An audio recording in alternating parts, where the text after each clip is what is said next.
It's Friday, and you know what that means. It means I'm going to dig out one of my earlier podcasts that nobody listened to because I was too new, and I'm going to bring it back to you because it's too good to miss. The guest on this podcast is Aneela Zaman. She's a really fun gal. She lives in LA. She's a realtor, and she's an author. She discusses what happened to her after her divorce. She met a guy, he became a great friend, but unfortunately he didn't meet any of the things on her checklist for a future mate. He made a pass at her, she pushed him away. Over time, she realized even though he didn't meet any of the things on her checklist, he was perfect for her. Then he got a call from the doctor. Listen to her story, it's really good. Hey, while you're here, you know the drill. See all those things on the bottom? Subscribe, leave a comment, and hit that thumbs up. I really appreciate it. Thank you.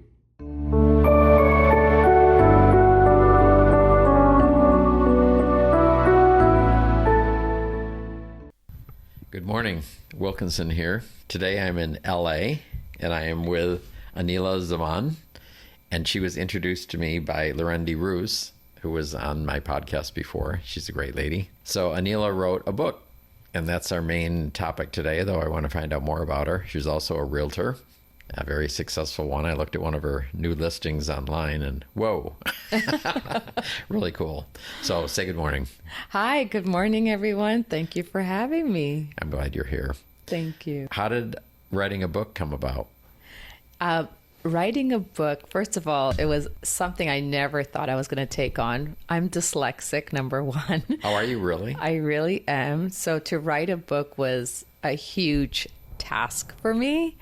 But I just started writing morning pages. I had gotten a book called The Artist's Way that was gifted to me through a friend. And I have that book on my shelf. I You never do? read it.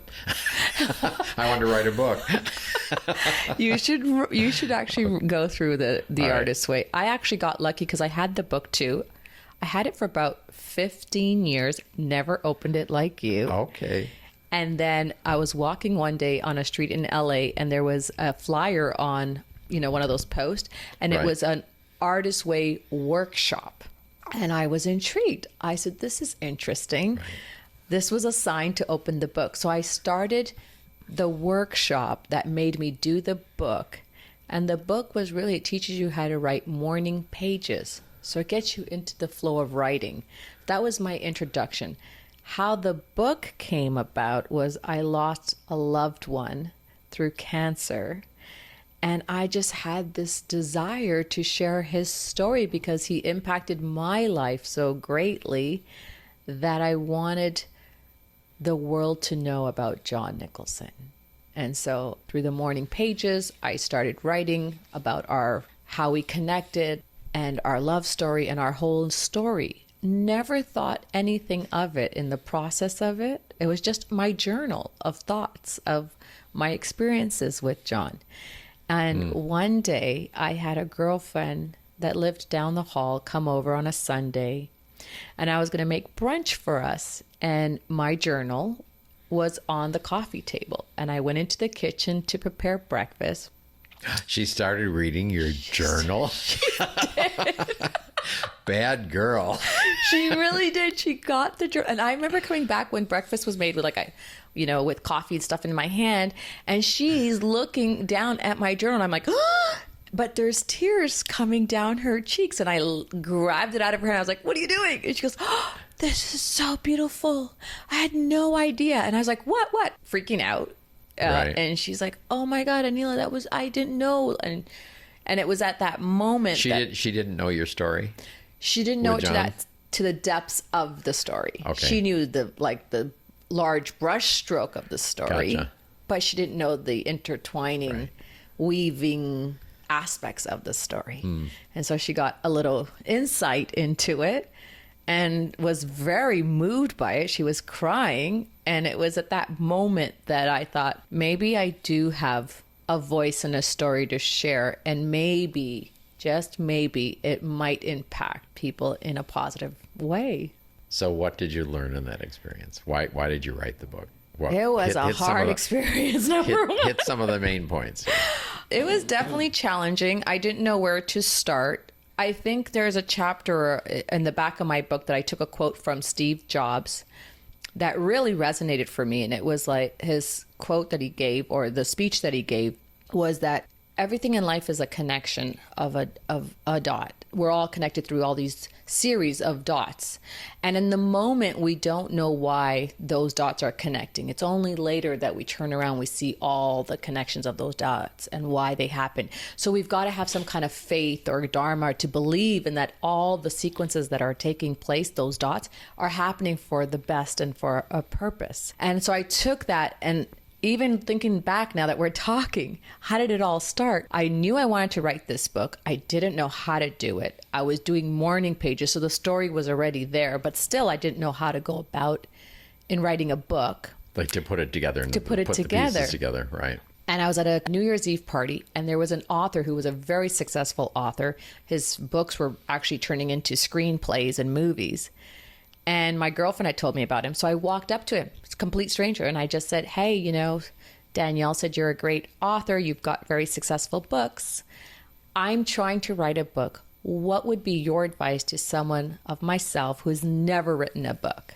How do I go about it? And he said, my advice is I would start with chapters. Write down all the chapters. And then within those chapters, write what you're going to talk about within those chapters. And that will be your roadmap to get to finishing the book and knowing what your book is going to contain. And it was really the best advice I got. And I took it and I sat there and I said, chapter 1 is this, chapter 2. And I knew what I wanted to talk about. And then I wrote titles or subtopics within those chapters. And then I followed that roadmap. And that's how I got to the end. So what did you learn not writing the book, but with John? Tell a little bit about your story here. My story is about being a woman in her late 30s who goes through a divorce, is so distraught by the divorce and doesn't see any hope for herself, and finds solace in a yoga class. And upon that, meeting a gentleman who is 20 years my senior, who takes a particular liking to me, but I don't take a particular liking to him. Only because of the exteriors. I never thought I'd end up with someone that's 20 years older or, in the physical shape that he was. Well, he was doing yoga, so let's give him some here. Come on. Yes, let's give John some real good credit because he was doing yoga and he was really good at it too. But yeah, the story of John was my resistance to John at the beginning, and then finally falling madly in love with John. Only when I fell in love in my timing, John got diagnosed with cancer and unfortunately did not survive his cancer. And then we had a beautiful and incredible connection once he transitioned to the other side. And till this day, it's been now 11 years since John passed. And till today, I still have connections with John that are so evident to me without a shadow of a doubt that is still John's presence, his spirit, his soul that still is here with me today, guiding me, leading me, sending me ways that I'm supposed to go. I just usually smile and go, oh, and I always say, thanks, John, I love you. Because I know there is a connection. Now, were you just together? Did you eventually get married or what? No, our hopes were to get married and have children.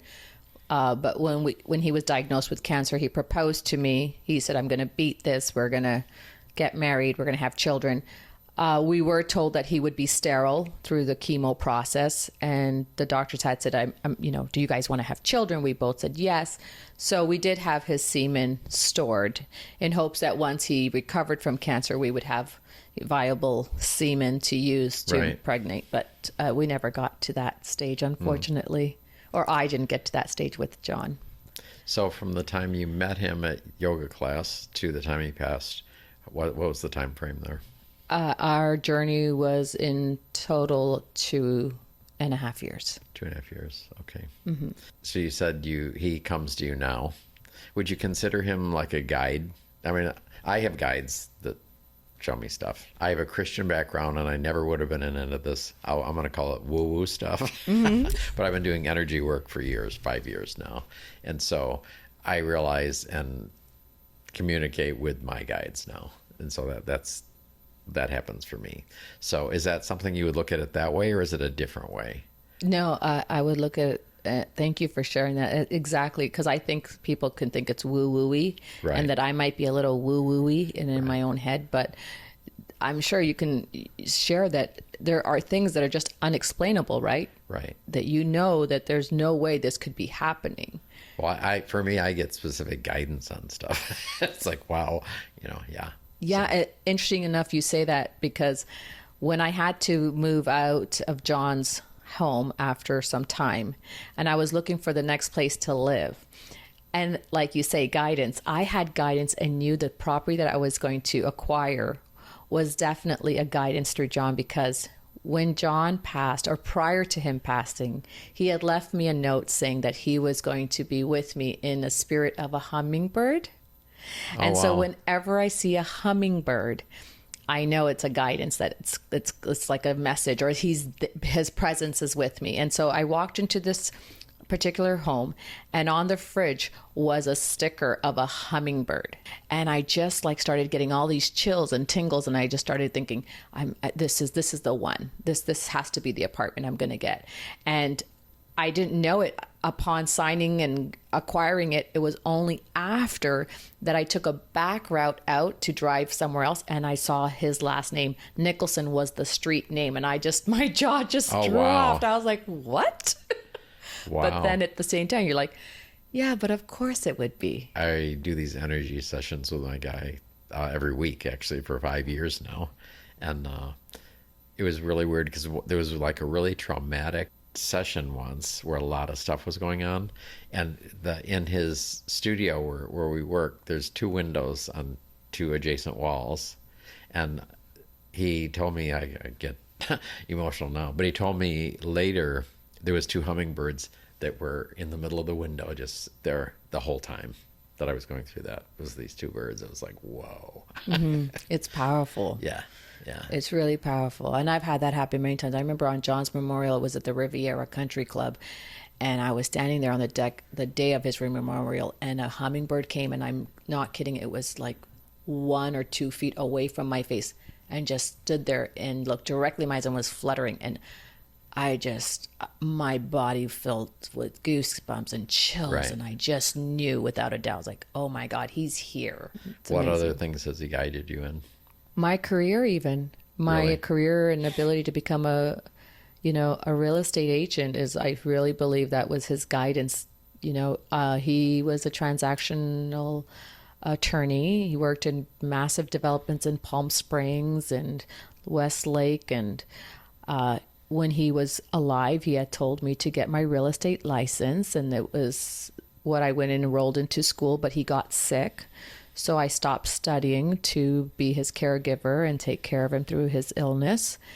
And he passed, and it was months I didn't know what I was going to do. And all of a sudden it dawned on me. I was like, my real estate, I should go back and finish my real estate. And the interesting thing is, I called the school when I realized I should go back and finish. And the woman that picked up on the other side, said, this is so ironic that you're calling today. Of course it is. Of course it was. I said, why? And she goes, today's your last day to get an extension for 6 more months, because you started a year ago and you happened to call the last day of that year.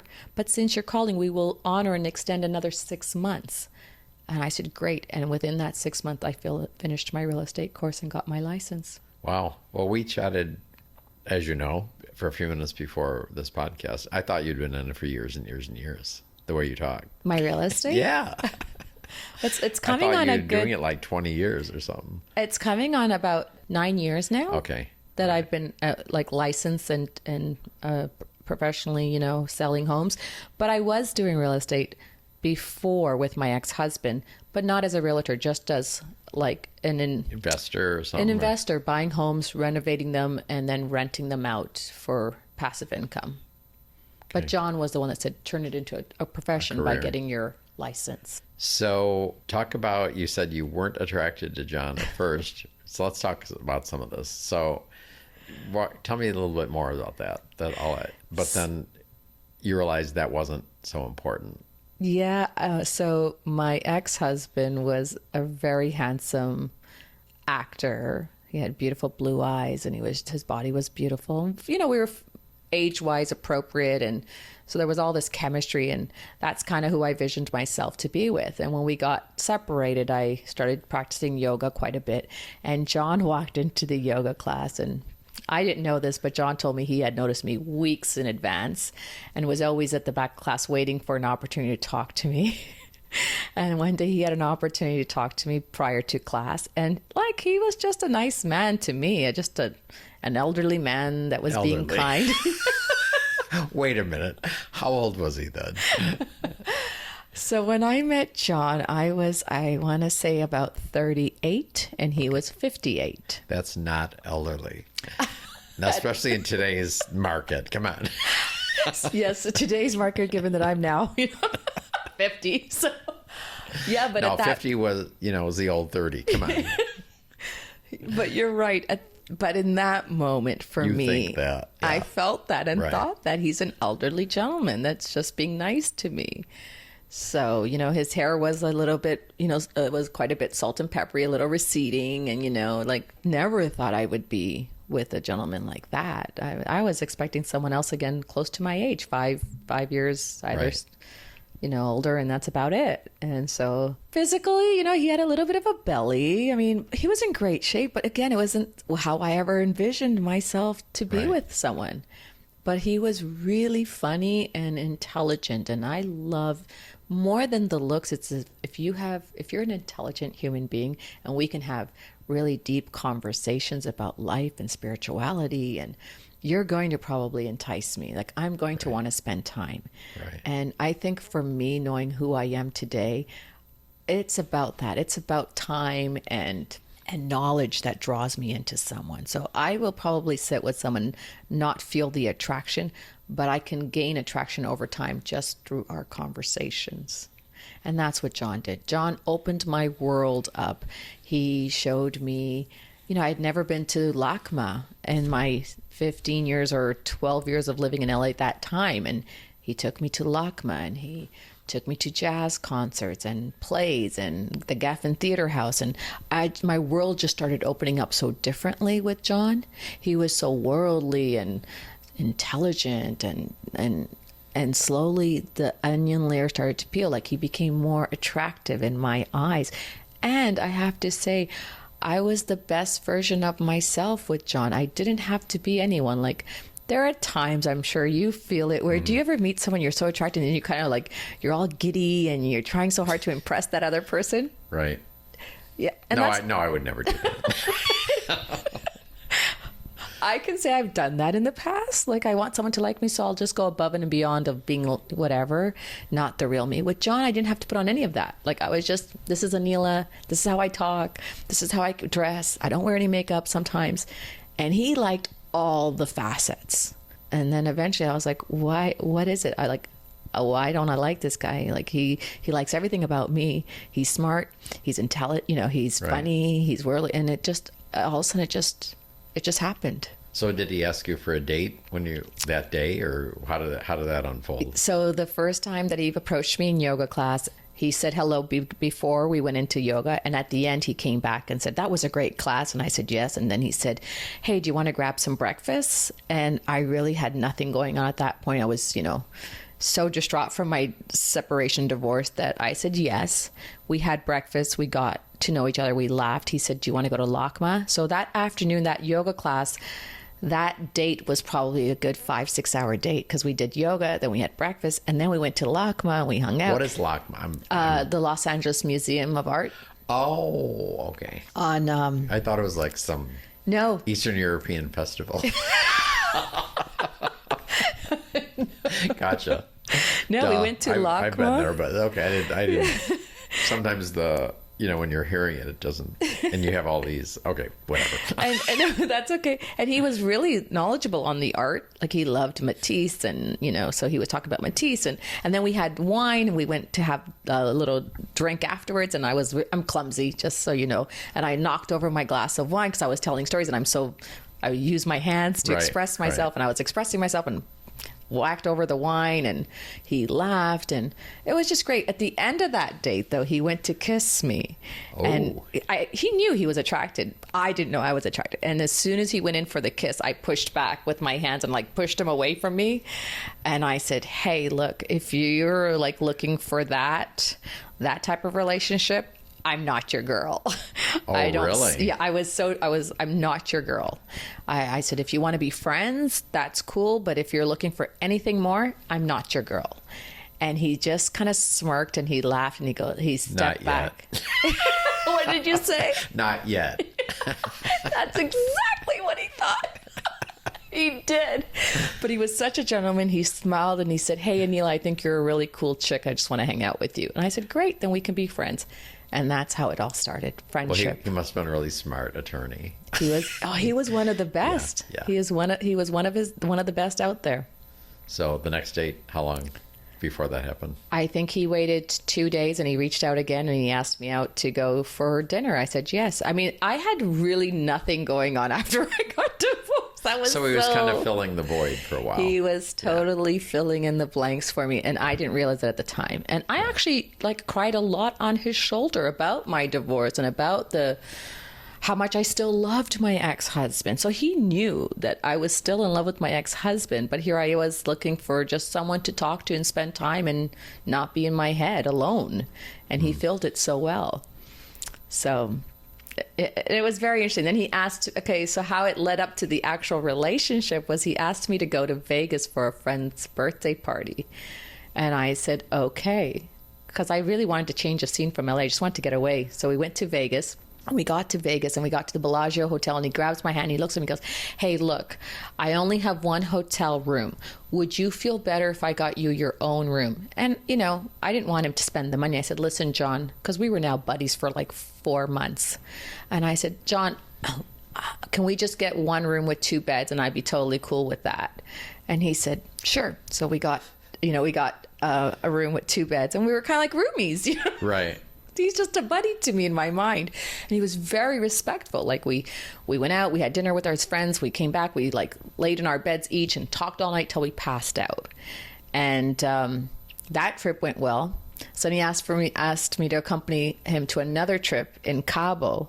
And I went, and in Cabo it was only 1 bed and it was a king size bed. And I was like, oh no. Did he ask or did that just happen? That just happened.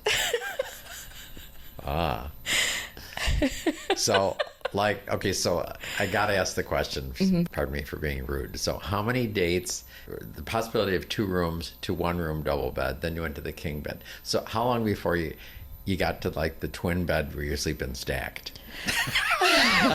So the twin bed, our first trip was a twin bed in Vegas, and that took 4 months to get to. Okay. And then next month. I meant you're both together in a twin bed.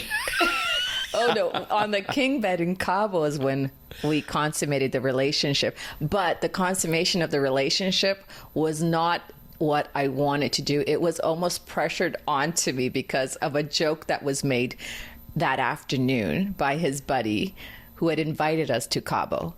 And we were out and we were having drinks, and maybe the drinks was flowing through us. But I remember Scott saying to John, so you guys are getting it on, right? And I was offended. I was like, what? No, we're just friends. We're just friends.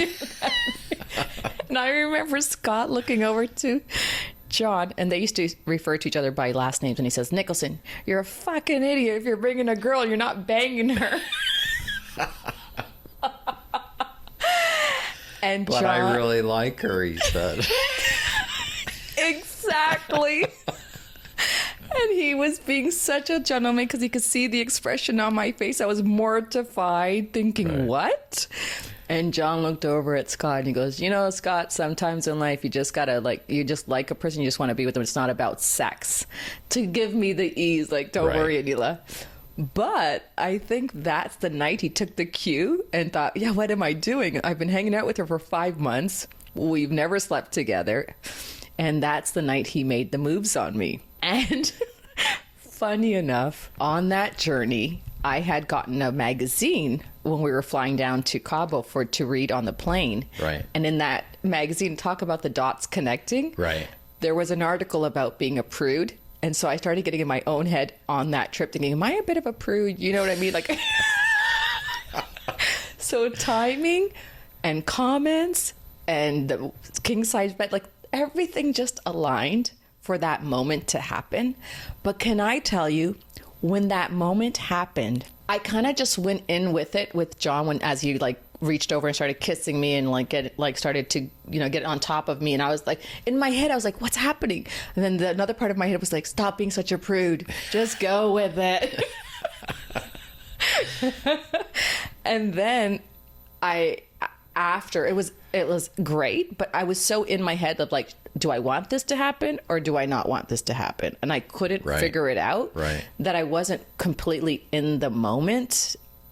And I kind of remember after the act, the next morning, we were honest to God, like high school students. We were so awkward with each other because at the more... This would make a good movie, Because I was like so bothered. I was like, then I started to get in my head, like, it was all because of Scott Peters. Scott Peters made that damn comment, and then it put pressure on Nicholson to feel like he had to get in my pants, to feel like the guy. And then I kind of resented John. Huh. And I think John picked up on that, like, immediately. And, oh my God, it's like, this is the entire book, what I'm just telling you. It is exactly the book. This begs another question, though. Did you buy the magazine or did John buy it for you? How did you know? John did. How did you know? Oh, what a coincidence. He's giving you a magazine that talks about don't be a prude. No, the truth is, because he was an attorney, he read a lot of literature. Right. And so he said, we were at the newsstand, and he said, hey, grab a book to read on the airplane, because he would always grab a new book, and he would read. He was just like a reader. And I grabbed a magazine, and I remember he looked over and he goes, that's not reading. And I said, yes, it is. There's articles in here. All right, so he didn't physically buy the magazine and hand it to you, right? Okay. No, he didn't. All right. He was always very gracious and just allowed me to be me. How long after that before you realized, I really like this guy. This is a thing. Yeah. After that trip, it was such an awkwardness between us. He felt it. I shut down. I avoided him, and he said, we need to talk. And so we did. And I remember, he said, what's wrong? And I said, I did not want to go there with you. I did not want to have sex with you. I feel like we broke our friendship. I just want to be friends with you. What part of that do you not understand? And I think I really hurt him in that moment because I could see his facial expression change too. And he took a beat and he processed what I said. And then he smiled. And I thought, what is he smiling about, this guy? Right. And it was because in that moment, I think he knew exactly how he was going to play me on the chessboard. What? Yeah, because I said, what are you smiling about? And he said, oh, nothing. And I said, no, you're smiling. He goes, I just know some things you don't. And I said, whatever, John. And I got in my car and I said, I've got to go home with some attitude. I was a little sassy. I was a little sassy. And I got in my car and I drove away. And he didn't call me. 1 day, 2 days, 3 days, 4 days, 5 days. And I was like, I started to miss him because we had such a routine of being in each other's lives. Right. And he didn't call, but he would text, hope you're having a great day. Really short. Enough to touch, to say, I'm still here, but not enough of like picking up the phone and checking in and saying, want to do dinner, want to do that, like what I was accustomed to and used to. And in that moment, I missed him so much because there was this void now. So I reached out and called him and he didn't pick up. And I left a message and I said, hey, I haven't heard from you. I miss you. And then all of a sudden I realized, what did I just say? I missed you. What's happening here? Uh-oh. And he ended up returning the call and said, hey, sorry, I've been so busy. I'm working on a really big case. Miss you too. I'd love to see you. What are you doing on Friday night? And I said, again, nothing. And he said, great, I'll make some reservations. We'll go see a jazz at Catalina Jazz Fest. We'll go see a little show and then we'll grab dinner. I said, okay. We went and did the show. We had some great Merlot and the wine was buzzing through me and the night was over and we walked to his car And he put on this car, and You Must Be My Lucky Star by Madonna came blaring on. And I had a little wine. I started dancing, and I said, John, get out of the car. Let's dance. And I was dancing around him, and he was always so complimentary to me. Like, oh, honey, you're fabulous. Dance, girl. Dance your heart out. And I just looked over at him, and he was leaning against his car. His twinkling blue eyes were shining at me, and had a big smile just watching me have fun. And in that moment, I just grabbed him, and I went in, and I just started kissing him and kissing him and kissing him.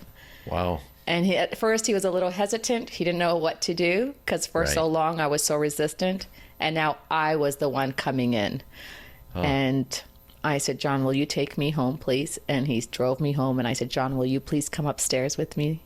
And then it all unfolded. My heart just opened up like it had never opened up. And all of a sudden, this lens of how I saw John was so different. And I immediately in that moment, I can say I fell in love. Then from that point to when he was diagnosed, how long? That was very short after that. I think it was a matter of a couple of months after that. I opened my heart, fell madly in love, and then we went on a vacation, and he had pulled a muscle, and the muscle, that ache from that muscle pull was the beginning of it. We didn't know he had cancer. I think I admitted my love for him in October. By February, he started to feel extreme pain. March, April, May, June, July, on my birthday, he got diagnosed. So after a few months of me professing how much I loved him, he started feeling this pain, and I would nag him to go see a doctor, and he didn't want to go see a doctor, and we kept pushing it to get him properly taken care of. And when we finally got him to the doctors, when he finally went to see it, that's when they were diagnosed that he had cancer. And then from the time that he got diagnosed, which was August, he passed in December. So once we found out that he had it, it just went really fast. Wow. So looking at the big picture here, I mean, some people would say, I finally got it and then I lost it. So the universe was toying with me. You gave it to me and then you yanked it away. What do you do with that? Or what are your thoughts on that? Yeah, I did feel like that at the end. I cried a lot because I was like, and a part of me, I thought, am I being punished because I didn't see this incredible human being when I was first given this gift? And I'm only recognizing the gift now that the gift has been taken away from me. Right. So I struggled with that for a long time too. And I think that was partially why I wrote the book, because it was a gift. And I wanted people to see that when it comes, maybe we recognize it in our own, insecurities and hang-ups can sometimes hold us back from what could be the best thing that comes in our life. But don't you think it took the process for you to realize that? It's not like at yoga you weren't at the point in your life where you could say, wow, whoa, here's John. It wouldn't have happened at that point. Yeah, and then cutting to now, it's been 11 years since John passed. And every experience that I've had, I can probably say I see it in a different lens now because of the experience I had. So you have more of an open heart walking into a possibility. Yes. Gotcha. Yes. And I really do. And I've done a lot of healings with the Joe Dispenzas and reading the logic and theory behind their teachings. And I really, in my heart, without a doubt, believe that everything that happens in our life is happening for us. So I believe I had to. And not to us. Yeah, yes. Not to us. Right. I believe I can sit here today and have this conversation with you because of the experience I went through. I would not have this moment with you even. This is another dot of connection. Exactly. But I wouldn't have that had I not gone through what I did with John. Well, I would love to keep talking all day, but we want people to go buy the book, right? We would love if people went in. So in our episode notes, we're going to put the connection. They can easily get it on Amazon. It's a good deal. Yes. And I told you I ordered one. Normally I'll read a book before I interview someone, but as I was driving to LA, I got the email on my phone saying, "Oh, your book was just dropped off." So, but I'll enjoy it. I think a little different perspective being able to read it now when I go back. Thank you so much for coming in. Thank you and so meeting much me. for having This is me. really fun. You're a really fun lady. Oh, thank you. I really enjoyed our time. Okay. Thanks again. Thank you.